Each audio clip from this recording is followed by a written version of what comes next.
I will recognize the gentleman from Florida, Mr. Spano, for 2 minutes. Gentleman from Florida is recognized for 2 minutes. Thank you, Mr. Speaker. For the third time, we will vote to terminate President Trump's national emergency declaration related to the crisis on our southern border. When are we going to get serious about solving the issue?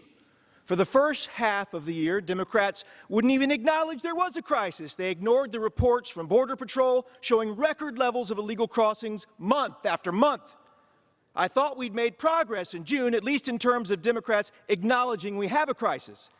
You see, 305 members of the House and 84 members of the Senate voted to provide emergency funding in response to the humanitarian crisis. Unfortunately, we are back to the same partisan votes we started the year with. Today's the last day the House will meet in session in fiscal year 2019. I wish I could tell my constituents, yes, we're going to terminate the emergency declaration because the fiscal year 2020 appropriations bill provides the money needed to secure the border. But that could not be further from the truth. Not a single full-year appropriations bill has been signed into law. In fact, the House hasn't even voted on next year's Homeland Security appropriations bill.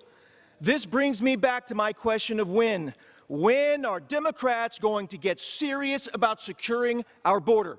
It's certainly not in the appropriations bills they've drafted. Section 227 of their Homeland Security bill reads, quote, "No federal funds may be used for the construction of physical barriers along the southern land border of the United States during the fiscal year 2020. Their defense appropriations bill went even further. That bill prohibits any funds from being used, quote, to construct a wall, fence, border barriers, or border security infrastructure along the southern land border of the United States, close quote. It's unbelievable.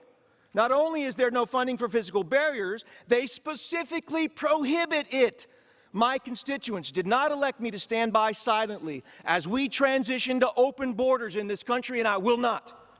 I call on my colleagues across the aisle, let's put this partisan vote behind us, let's get serious, and let's work together to secure our border. It's what the American people want and expect us to do. I yield back.